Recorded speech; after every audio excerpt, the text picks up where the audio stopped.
Musma itu perlu ada, soalnya setiap kelembagaan yang ada di Fasilkom ini basis peraturannya itu ada di ADART. Terus juga Musma ini juga membahas perihal IKM. Nah, setiap mahasiswa yang berkuliah di Fasilkom ini kan memiliki status IKM baik aktif maupun biasa.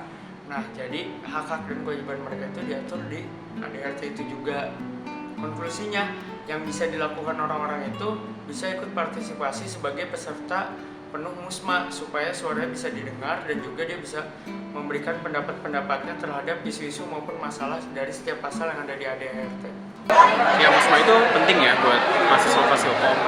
Karena di Musma ini kita bakal ngomongin tentang bagaimana menyusun kembali ADART kita yang selama ini mungkin kita banyak menemukan permasalahan dalam menjalankan organisasi mahasiswa di Fasilkom. Nah, di sini kita akan memperjelas supaya permasalahan-permasalahan ini clear dan kita juga bisa lebih produktif lagi dalam berorganisasi dan lebih kreatif lagi dalam berorganisasi. Musma itu punya wewenang besar untuk mengubah ADART Fasilkom UI.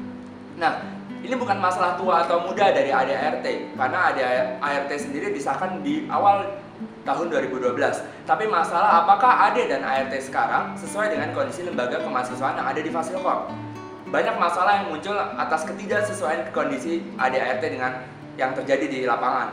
Misal, ADART tidak menjawab permasalahan bagaimana jika seorang mahasiswa baru tidak mendapatkan IKM aktif, tapi dia hendak berorganisasi di tahun selanjutnya.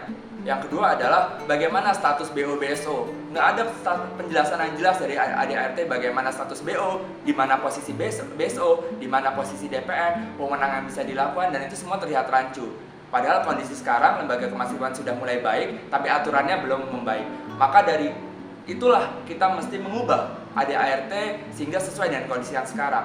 Tentunya kita bikin AD dan ART, aturan bukan untuk sesuatu yang dilanggar, tapi untuk sesuatu yang membentuk karakter lembaga kemahasiswaan menjadi sebuah lembaga yang profesional.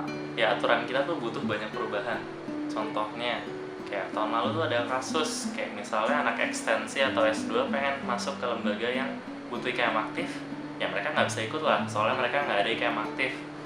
Lalu mereka nggak tahu nih gimana cara dapet IKM aktif, dan akhirnya dibuat ujian penyetaraan agar mereka bisa dapat IKM aktif. Kalau teman-teman perhatiin gitu, ada yang namanya DPM bisa nurunin BEM, ketua BEM maksudnya. Ya, DPM bisa loh nurunin ketua BEM itu seenak-enaknya gitu. Oleh karena itu ya kita butuh Musma. Ya jangan sampai di akhir teman-teman malah cuman ya kenapa sih kayak gini, kenapa kayak gitu, dan nggak mengakui adanya ADART, nggak bisa gitu loh. Setelah Musma, ADART itu udah menjadi berlaku dan semuanya itu terikat kepada itu. Jangan sampai nantinya ya ada kepentingan golongan yang terbawa di situ gitu loh, dan jangan sampai Musma itu cuma menguntungkan satu golongan aja, semua harus diuntungkan. Oleh karena itu teman-teman harus ikut Musma, rasakan dan ya kritisi itu semua.